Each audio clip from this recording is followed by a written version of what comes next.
Hii ni habari za Umoja wa Mataifa kutoka New York City. Tuliokuandalia hii leo kutoka Umoja wa Mataifa: fahamu harakati za kusongesha matumizi ya lugha ya Kiswahili wakati huu ambapo tayari lugha hii inatambuliwa na Umoja wa Mataifa kuwa ni lugha ya kimataifa. Niliandika kila kitabu kwa kutazama msomaji. Mtoto wa darasa la kwanza, la pili, la tatu mpaka wa chuo kikuu anapaswa kuelewa nini. Na leo katika kujifunza lugha ya Kiswahili tunakuletea maana ya neno dahari. Karibu. Ni Alhamisi ya tarehe 22 ya mwezi Mei mwaka 2025, siku ya kimataifa ya Bioanuwai, na mwenyeji wako ni mimi Arnold Kayanda kutoka hapa makao makuu ya Umoja wa Mataifa, New York, Marekani. Leo tutakuwa na mada kwa kina ikimulika uandishi wa vitabu kwa lengo la kukuza lugha ya Kiswahili inayotambulika kimataifa. Lakini kwanza ni muhtasari ukiwasilishwa na Flora Nducha. Asante Arnold. Naanzia Gaza. Kwa mara ya kwanza tangu mwezi Februari, msaada wa kuokoa maisha umefika Gaza. Malori 198 yaliyobeba chakula, dawa, unga wa ngano yameingia leo kupitia mpaka wa Karim Shalom, kwa mujibu wa mashirika ya kibinadamu ya Umoja wa Mataifa. Mratibu mkuu wa misaada wa Umoja wa Mataifa Tom Fletcher ametaja hatua hiyo kuwa ni ya muhimu sana, huku malori 90 yakipakuliwa usiku kwa ajili ya kusambazwa haraka. Mwaka 2024, vita havikuishia kwenye uwanja wa mapambano pekee. Vilivunja nyumba, masoko na shule, kuanzia Gaza hadi Ukraine, Sudan hadi Myanmar. Zaidi ya raia 36,000 walipoteza maisha yao katika mizozo 14 ya kivita, kulingana na ripoti ya Katibu Mkuu wa Umoja wa Mataifa Antonio Guterres kwa Baraza la Usalama hii leo, iliyowasilishwa na Mratibu Mkuu wa misaada ya kibinadamu wa Umoja wa Mataifa Tom Fletcher, linalojadili ulinzi wa raia katika mizozo ya silaha.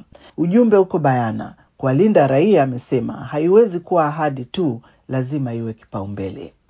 Na wakimbizi nchini Kenya wako katika hatari kubwa ya kukumbwa na baa la njaa baada ya shirika la Umoja wa Mataifa la mpango wa chakula duniani WFP kutoa onyo hii leo kwamba inakabiliwa na uhaba mkubwa wa fedha, hali iliyolazimu kupunguza msaada wa chakula hadi viwango vya chini zaidi kuwahi kurekodiwa. Katika taarifa yake iliyotolewa jijini Nairobi, WFP imesema kuanzia mwezi Juni mwaka huu, zaidi ya wakimbizi 720,000 walioko katika kambi za Dadaab, Kakuma na eneo la Kaloyobei watapokea 28% tu ya mgao wa kawaida wa chakula, huku msaada wa kifedha ukisitishwa kabisa. Ili kuendelea kutoa mgao huo wa chakula hadi mwezi Agosti, WFP imesema inahitaji dola milioni 44. Mwisho wa muhtasari wa habari. Kwako Arnold. Asante sana Flora Nducha kwa kutuleta muhtasari wa habari. Hapo baadaye tutakwenda Bakiza, Zanzibar nchini Tanzania kwa mtaalamu wetu wa Kiswahili Daktari Mwanahija Ali Juma. Salia papo hapo tafadhali. Ni habari za Umoja wa Mataifa kutoka hapa Marekani kupitia katika chaneli yetu ya YouTube Habari za UN, na pia katika televisheni wa shirika. Vile vile unaweza kutembelea wavuti wetu ambao ni news.un.org/sw kwa taarifa na makala. Mimi ni Arnold Kayanda. Tunasonga mbele na sasa ni wasaa wa mada kwa kina. Lugha ya Kiswahili sasa inatambuliwa na Umoja wa Mataifa kuwa ni lugha ya kimataifa kutokana na mchango wake katika kusongesha misingi ya kuanzishwa kwa umoja huo, ikiwemo amani na usalama, haki za binadamu na maendeleo ya kiuchumi, bila kusahau kuimarisha uhusiano baina ya mataifa. Tayari hatua zinachukuliwa kusongesha Kiswahili, ikiwemo kupitia uandishi wa vitabu. Katika mada hii kwa kina, mgeni wetu ni Profesa Wala Biniwala, mwandishi huyu mashuhuri wa vitabu vya Kiswahili kutoka Kenya, ambaye anamulika umuhimu wa vitabu katika kukuza lugha ya Kiswahili. Amezungumza na John Kibego, mwandishi wetu huko Uganda, baada ya kongamano la kimataifa la Kiswahili lililofanyika mwezi uliopita wa April jijini Kampala. Asante sana ndugu yangu. Nafurahi kuwa nawe leo na kukutana kwa mara ya kwanza. Na mimi nimefurahi sana kwa kunichagua na kupenda kwamba uniulize mangalau maswali mawili kabisa. Sasa kuna mvuvumuko, yani nchi za Afrika Mashariki sasa wanahaha kwa lazima Kiswahili kitatamba. Ndio. Wewe tunajaribu kuangazia katika nyanjaka ambapo umekuwa mwandishi wa vitabu. Ndio. Ni hatua gani ambazo zinaweza kuchukuliwa katika nyanja hiyo kuona kwamba mchakato huo umerahisishwa? Naam, kwanza hatua zimeanza. Na ukishaanza hatua songa mbele. Maana mwendo mrefu anza kwa hatua ngapi? Moja. Sasa hatua zimeshaanza. Hatua ambazo tunaweza kuzitumia kwa sasa ni kuangalia mahitaji ya Kiswahili na mahitaji ya vitabu kwa kila kiwango. Tuone tutaandika vitabu gani kwa ajili ya viwango vya chini, viwango vya kati mpaka viwango vya juu. Nafasi ipo. Tunachohitaji hapa ni bidii za mchwa kuendelea kufanya kazi ya kuandika vitabu. Na katika kuandika vitabu tusisahau pia lazima tuwahamasishe, tuwamotishe, tuatie moyo wasomaji wa vitabu. Tuwaelezee umuhimu wa vitabu, umuhimu wa kusoma na umuhimu wa kujifunza. Huwezi kujifunza kutoka hewani. Huwezi kujifunza tu kutoka kwenye anga. Lazima ujifunze kutoka mahali fulani.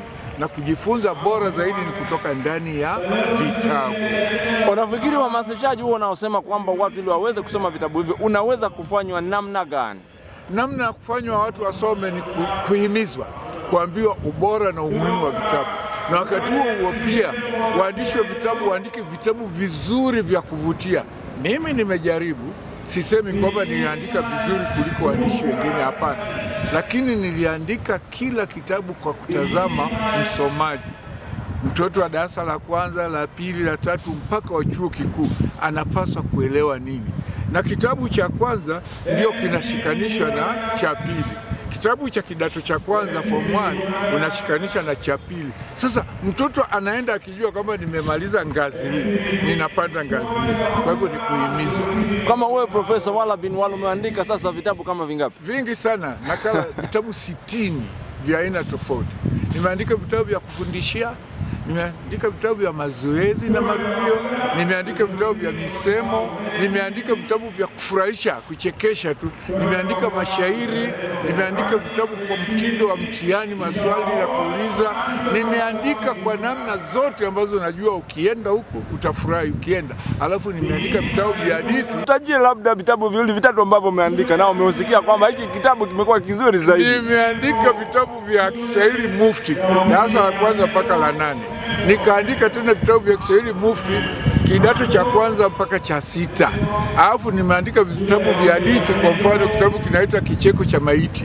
Kicheko cha Maiti? Ndio, kitabu kingine kinaitwa Sitaki Simu. Zawadi ya Sanda. Kitabu kingine cha hadithi kinaitwa Uongo wa Ukweli. Yeah. Kitabu kingine kinaitwa Ninataka Kufa. Na kingine kinaandikwa hapa Sitaki Kufa. Profesa Wala bin Wala, kwa mtazamo wako naona kwamba umepata mafanikio, ndoto zako zinaanza kutimia kuhusu watu wanaosoma vitabu hivyo kama unavyosikia? Sana, manake yeyote aliyesoma kitabu changu alipenda Kiswahili. Na akabaki tu kunipenda mimi na kujiuliza nitamuona siku gani nitamuona.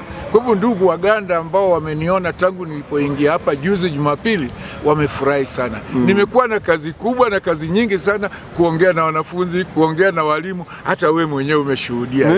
Kwa hivyo katika dunia hii ukitaka watu wafaulu, wasaidie kufaulu. Ndio. Kazi ya uandishi wa vitabu, Profesa Wala bin Wala, naijua si kazi rahisi, kwani kawaida inaonekana kama kazi ambayo haitoi pesa kwa mwandishi binafsi. Kazi ya vitabu ni kazi ngumu sana. Lakini nitakupa siri kuanzia leo. Kazi yoyote iliyo ngumu ni bora kuliko kazi rahisi. Ikiwa ngumu na ukaiweza, na wewe kumbe ni mgumu. Na hata pesa utakayopata ni pesa ngumu, sio pesa rahisi. Sio kidogo lakini ni ngumu. Ni ngumu. Ni pesa ambayo wewe unapotumia unajua hizi pesa nimefanyia kazi. Mimi vitabu vimenilipa. Pale unaposema vitabu havilipi, kuna shida ya kupata pesa ukiwa umeandika tu bila kujua unaandika nini, unamwandikia nani. Basi utakuwa sawa na mtu ambaye amepika maandazi au chapati kwenda kuuza bila kujua nani atanunua. Na yule wa kwanza aliponunua akaona hata chapati yenyewe ni kama ngozi, haipendezi, kwa vyovyote huwezi kupata pesa. Lakini ukiandika kitu kizuri chajiuza, kibaya chajitembeza. Asante sana Profesa Wala bin Wala. Shukrani sana John Kibego na Profesa Wala bin Wala kwa mada hiyo kwa kina. Na sasa ni wasaa wa kujifunza lugha ya Kiswahili, na hii leo Daktari Mwanahija Ali Juma, katibu mtendaji wa Baraza la Kiswahili Zanzibar nchini Tanzania BAKIZA, anafafanua maana ya neno dahari. Dahari ni siku au zama zilizopita. yaani naweza kusema ni siku nyingi au zama zilizopita. Kwa mfano, mtu aulizie fulani yuko wapi, akaambiwa amefariki dahari, au gari yangu niliyokuachia iko wapi, imeharibika dahari, yaani imeharibika zamani. Shukrani sana Daktari Mwanahija Ali Juma kwa elimu hiyo. Basi nami kufikia hapo sina la ziada na kunja jamvi kwa siku ya leo. Tukutane tena wiki ijayo Jumanne kwa jarida lingine la video. Hata hivyo kwa sasa unaweza kutazama habari na video nyingine kwenye channel yetu ya YouTube Habari za UN na katika ukurasa wa X Habari za UN vile vile. Kumbuka pia kupakua app yetu ya Habari za UN katika Play Store na App Store. Kwa niaba ya wote walioshiriki kukuletea jarida hili, mimi ni Arnold Kayanda na kutakia amani na kwaheri kutoka New York, Marekani.